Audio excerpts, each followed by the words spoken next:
Почитувани представници на медиумите, почитувани граѓани, Македонија не е само во енергетска, туку и во економска криза. Инфлацијата е двоцифрена, сиромаштијата галопира, додека стандардот опаѓа. Тезата на владата е дека секаде е криза и ова мора да се издржи. Морам да кажам дека е паушална и генерална. Навистина кризата е се присутна во глобални рамки, но суштината е дека последиците во Македонија се разорни. Двојни цени на производи, обезвреднети плати, раст на невработеноста и компании кои што туку не ставиле клуч на вратата. Ова е сликата денес во Македонија. Само да подсетам дека годишната стапка на инфлација во септември достигна 18,7%, што не става меѓу земјите со највисока инфлација во Европа. Храната за само една година ни поскапе за 30%, најмногу. За двојно повеќе поскапе лебот и маслото, млекото, сирењето за 36%, а месото за над 26%. Трошоците за домување се пораснати за речиси 20%. Наместо замрзнување на цените на основните производи, наместо континуирано ослободување од данок на додадена вредност за истите производи, наместо преполување на акцизата за нафтените деривати, како што баравме ние, како опозиција, наместо таргетирано субвенционирање на производителите на основни прехранбени производи, во делот на зголемените трошоци при замрзнати цени, во новиот пакет нема никакво решение како ќе се заузда растот на цените на храната и како ќе се стабилизираат трошоците за домување. Македонските граѓани плаќаат најскапа струја, споредено со граѓаните на другите држави во регионот. Далеку поевтина струја од граѓаните во Македонија плаќаат граѓаните во Србија, Босна и Херцеговина, Турција, Косово, Црна Гора. Она што вчера владата го нарече нов пакет мерки за финансиска поддршка на ранливи категории граѓани, пензионери и компании е недоволен, символичен и представува само гол маркетиншки трик за замајување на јавноста дека нешто се прави. Додека компаниите затвараат, а стопанството полека но сигурно умира. Дозволете пред да поминам на главната поента на денешниот прес, да се осврна на самиот пакет на мерки. Прво, добро е што владата го прифати мојот предлог и е на пат да профункционира за набавка на енергенци кои се потребни за намалување на последиците на кризата и што се согласи да го прифати предлогот што го дадов јавните водоводни предпријатија, тие тоа го нарекуваат мерни пумпни станици, здравствените установи и школите да влезат на регулираниот пазар за струја. Така ќе бидат спасени огромен број работни места, а исто така ќе биде спасени стандардот на граѓаните, бидејќи нема да плаќаат повисоки цени за вода и за сите оние производи кои што зависат од влезната цена на водата во финалниот производ. Но ова не е доволно. Актуелниот пакет не ги решава останатите проблеми. Второ, мерките од планот наликуваат на оние од ковид кризата, кои апсолутно на ниту еден начин не го заштитуваат животниот стандард на граѓаните и не ги решаваат проблемите со кои се соочуваме како земја. Трето, нема детален план со буџетски пресметки за секоја мерка. Ова наликува на милиардите на претходникот на Ковачевски, кој помпезно ги најавуваше на пресконференција, кои не беа реализирани во проекти. Следно, нема никаква конкретна поддршка за бизнисот, извозниот сектор кој е силно погоден од енергетската криза. Ке подсетам, денеска компаниите во Македонија плаќаат 8 најскапа струја во Европа, а пред само 5 години плаќаа 4 најефтина струја во Европа. Тоа се резултатите, тоа е животот кој што го донесува. А резултатот од тоа е затварање на производните капацитети, што веќе го гледаме во реалноста. Последиците доправа ќе ги почувствуваме преку намалување на извозот и девизните приливи, отпуштање на вработени, намалување на инвестицијската активност, намалување на буџетски приливи, кои државата ги има од нив. За илустрација, Хрватска помогна со пакет вреден 2,8 милиарди евра.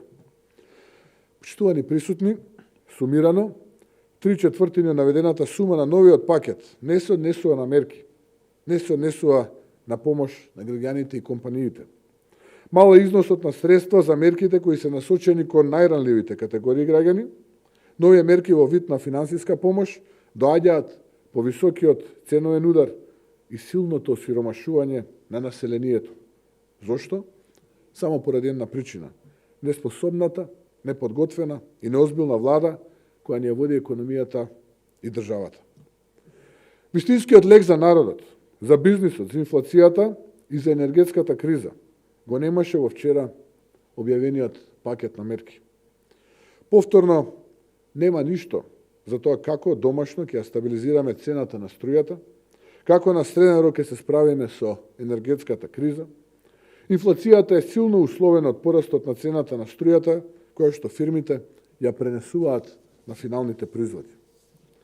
Почитувани присутни, почитувани граѓани, затоа денес сакам да предложам нов пакет на мерки, да продолжиме со проактивната улога како најголема политичка партија и најодговорна политичка партија во Македонија, иако сме опозиција и за жал инструментите се во раце на луѓе кои што се неодговорни и неспособни ова да го спроведат. Затоа овој пакет мерки ќе е насочен кон стопанството, компаниите и кон граѓаните чии работни места ќе бидат сочувани. Би ги замолил официјалните лица во владата веднаш да не истрчуваат со коментари и да ги одбиваат. Нека размислат. Да не биде како претходниот предлог 2 недели да си играме дојдете овде, не овде, дојдете вие овде, туку да седнат, да размислат што предлагаме, затоа што се тоа што го предлагаме ќе значи зачување на работните места, ќе значи ублажување на последиците врз стандардот на граѓаните. Имено, прво, предлагаме вишоците кои што ги произведува поранешно ЕЛЕМ, денешно АДСМ на струја, кои што се уаат во текот на ноќта и викендот, да бидат отстапени на стопанството по цена која што е производна за поранешно АДЛМ, денешно АДСМ.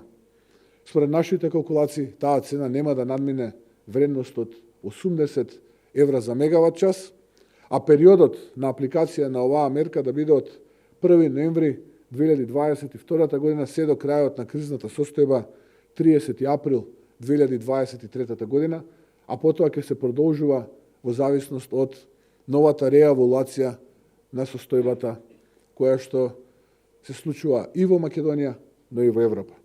Значи, вишоците произведени од поранешно АДЛМ и АДСМ, кои што на струја, кои што не би требало да надминуваат цена поголема од 80 евра за мегават час, да бидат ставени на користење на стопанството во следните 6 месеци, почнувајќи од 1 ноември 2022, според нашите пресметки станува збор за отприлика 200 до 250.000 мегават часови, доколку не биде исполнето на најоптимистичко сценарио на владата, односно само средното сценарио да биде исполнето. Станува збор за 200 до 250.000 мегават часови.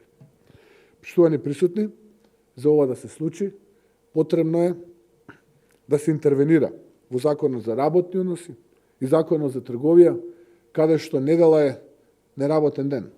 Работодавачите да си одберат кој ден во неделата, наместо недела, ќе го заменат да биде неработен. Затоа што во недела имаме најголеми вишоци на струја и цената на струјата за време на викендот е далеку поевтина од цената на струјата во текот на 5 дена од работната недела. Втор предлог. Секоја компанија која ќе плати цена на струја, која е над цената на регулираниот пазар на електрична енергија, на струја, кој што е пропишан од страна на регулаторната комисија за енергетика, тарифникот, и таа изнесува од прилика просечната 200 евра за мегават саат, секоја цена над таа, која што ќе ја платат компаниите, половина од разликата да ја превземе државата.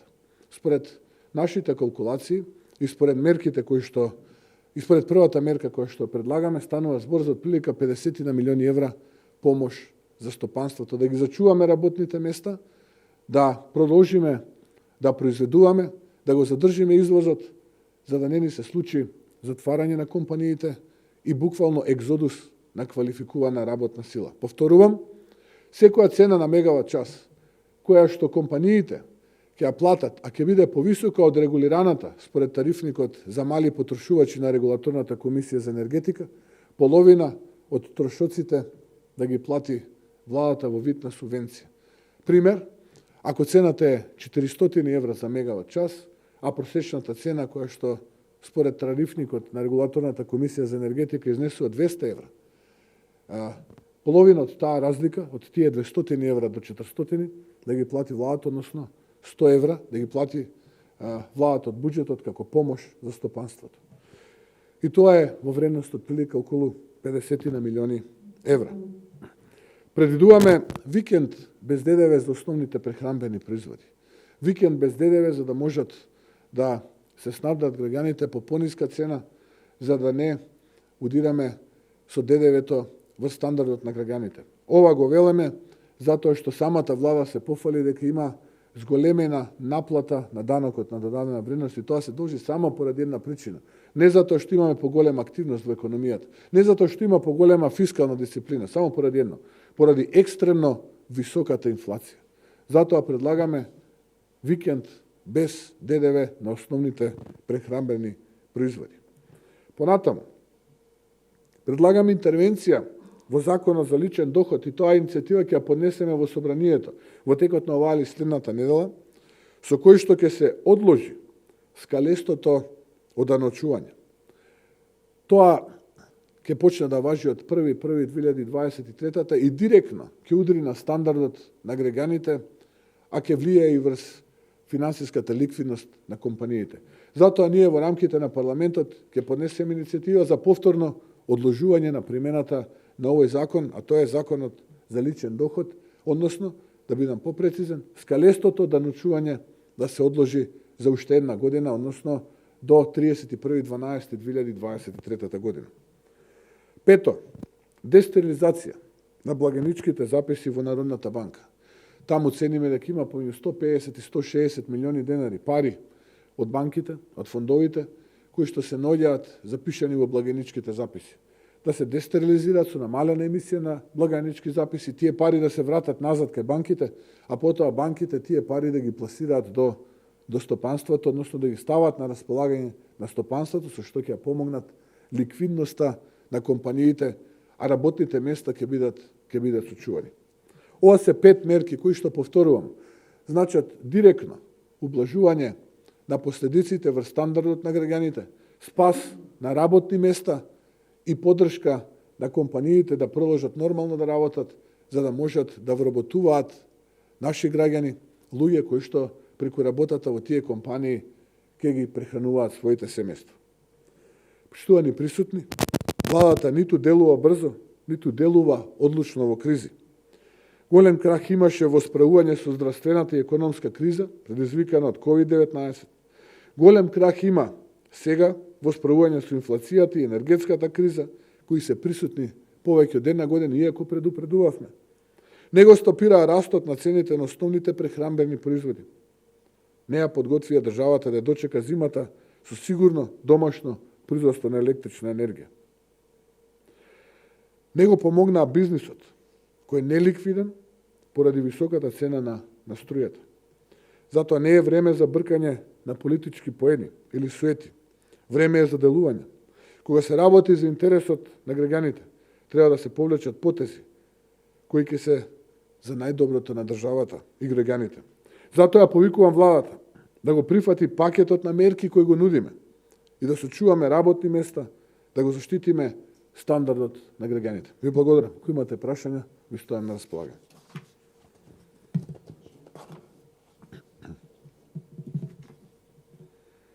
Добро, тоа прашање ми е вишоците на ЕСАМ, нели беше договорено владата да продава струја на Србија, Србија да продава газ на Македонија. Тоа практично би значило вишоците кои што ги спомнувате како прва мерка да бидат продадени во Србија. Па колку тоа ќе биде исплатливо за Македонија, дали да останат кај фирмите или да продават струја за газ? И второто прашање ми е колку она што го предложи вчера владата, летното сметање да остане, колку тоа ќе заштеди електричен газ?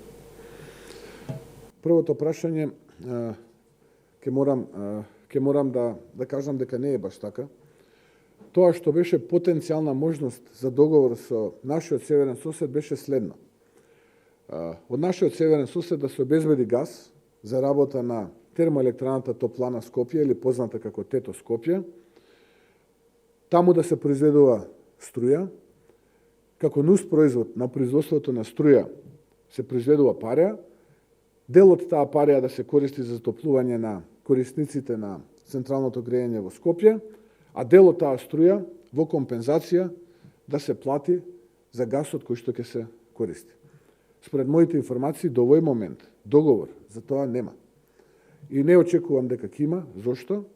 Затоа што ако вие дадете цена на газ за целосно 100% работење на термоелектраната и Топлана Скопје или Тето Скопје, а при тоа добиете четвртина од произведената електрична енергија, цената е пропорционална со производството, што значи дека за 4 пати вашата цена на струја ќе биде поскапа од таа доколку 100% ја користите енергијата.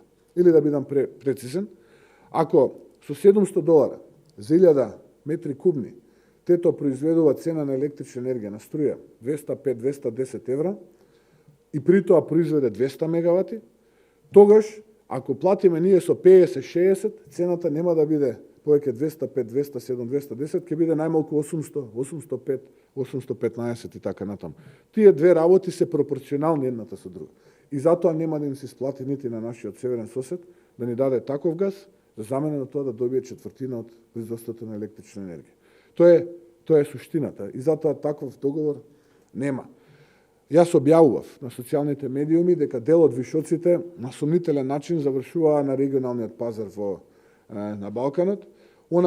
И сега гледам дека веќе таму од кај 11, 12, 13 септември веќе нема такви аукции, значи веќе еден месец нема такви аукции, но доколку се оствари средното сценарио, не на највисокото сценарио, 3 блока во Битола, 2 котли во Неготино, Осломе, Хидро, Тето и така натаму сите да работат, е средното сценарио, 2 блока во Битола, 2 котла во Неготино, половина од капацитетот во Осломе и хидропотенцијалот ваков каков што е на некои 30%, тогаш повторно ќе имаме ноќни вишоци во периодот после полноќ и повторно ќе имаме вишоци за време на викендите, посебно во недела. Таа бројка ние ја проценуваме дека ќе биде меѓу 200 и 250 илјади мегават часови, започнувајќи од 1 ноември во следните 6 месеци. И таа бројка, таа количина на електрична енергија, според нашите калкулации, Елен нема да го чини или денешно ЕСАМа повеќе од 80 евра за мегават саат. Плюс трошоците кои што се тука за пренос и така натаму, еве нека бидат и 90 евра за мегават саат, што е многу поевтино од 300-400 евра за мегават саат, и тоа да го стават во портфолиото со обновливите извори на енергија и да им го дадат на стопанството, за да ги зачуваме работните места, да не ни банкротираат компаниите. Фени не работи, изгаси печката, Бучим не работи, многу компании веќе се на ивица да затворат поради високите трошоци од струјата кои што се предизвикани. Тоа е првото прашање одговор. Второто прашање на вашиот одговор, одговор на второто прашање, дали летното сметање на времето ќе смени, не мислам дека ќе смени повеќе од 2 до 3% од вкупната слика. Тоа не е доволно. Не е тоа доволно. Доволно е ова што го зборуваме. Ова нека го прифатат, нека го аплицираат, нека го стават на хартија, нека пресметат и нека им помогнат на компаниите и тие ќе бидат благодарни. Плюс втората мерка, а тоа е мерката да субвенционираме како држава половина од разликата на цената која што ја плаќаат компаниите за мегават саат над регулираниот.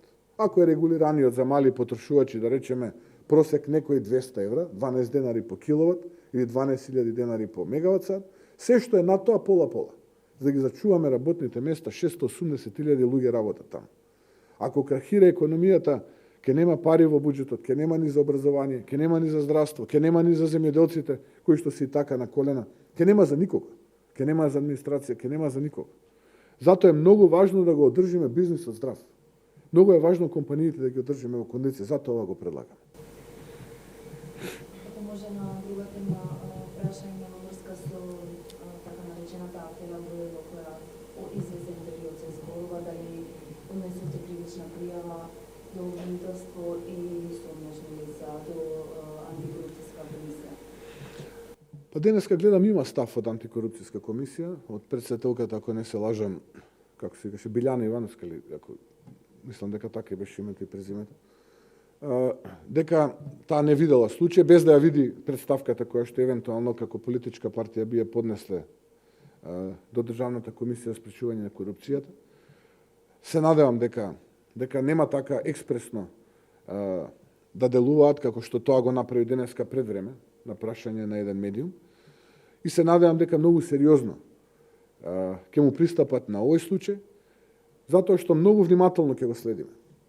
Овој случај многу внимателно ќе го следиме, бидејќи во услови на криза некој профитира на грбот на граѓаните. Тоа ги вика на времето воени профитери. Народот едва и крај со крај врзува од први до први, компаниите се борат едва и да обстанат, некој на грбот на народот профитира, тргува со влијание. Тоа не е добро. Тоа е многу лошо и тоа е лош пример за сите во државата кои што имаат таква амбиција. Затоа многу внимателно нека го гледаат и ние ќе го следиме внимателно овој процес. Господин Мицкоски, имам две прашања. Првото апропо енергетската криза. Вчера министерот Бектеши, кога споменуваше дека контактирале со дел од вашите контакти кои што имате, кажа дека останува на вас, како го сакате јавно да ги објавите кои се, па дали ќе ги објавите, и го оценивте пакетот антикризни мерки од владата како лош, меѓутоа дали може би размислувате во собрание да ги поддржите нивните предлози, еве како со случајот за пензионерите или било што ќе одиде во собрание? Да, благодарам. Ќе почнам од второто прашање. Не се ова предлози кои што се нови, ова се дел од ребалансот кој што веќе поминат.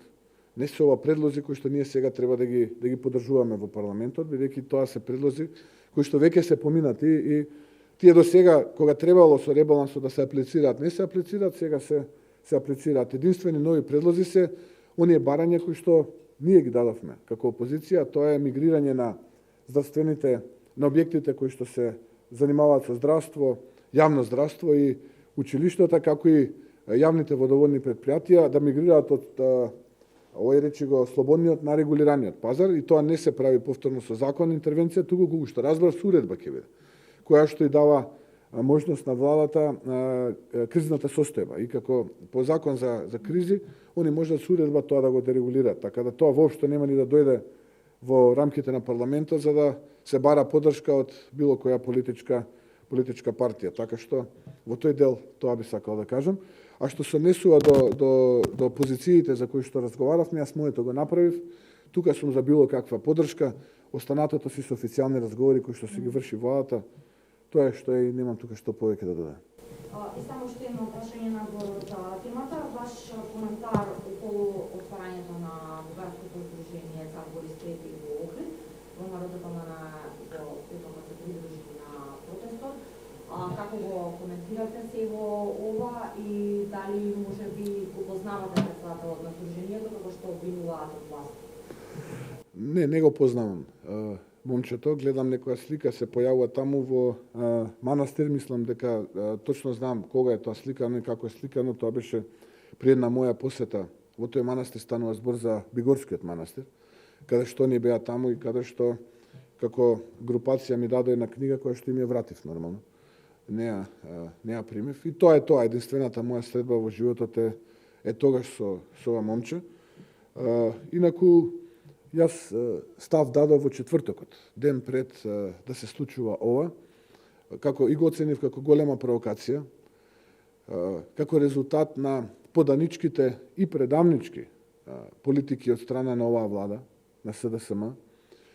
Ако тие очекуваа дека од другата страна ќе добијат црвен дебел персиски килим и ќе добијат поддршка и помош ако се согласат да отпочнат процес на асимилација на сопствениот македонски народ, тогаш еве им пример како нивната политика резултираше, односно зошто не треба нивната политика понатаму да се поддржува, а тоа е отварањето на ова здружение со име на фашист. Во случајот тоа е името на здружението, Цар Борис III, кој што бил докажан фашистички партнер, поразен во Втората светска војна, а Бугарија како држава тогаш подпишала капитулација. Македонија и македонскиот народ, како и секогаш, и ВМРО ДПМН, така и сега ќе бидат на вистинската страна на историјата. А тоа е на антифашистичката борба и на страната на народот во Македонија. Така сме биле, така и ќе продолжиме да бидеме. Поднесовме закон во парламентот, очекуваме од владата да се произнесе по законот, да го прифати или да даде своји забелешки на истиот и да го усвоиме, со што на вакви екзибиционисти, кои што душата си ја продале во случајот за левови, ќе им ставиме крај и нема никогаш повеќе да го провоцираат напатениот македонски народ. Ви благодарам.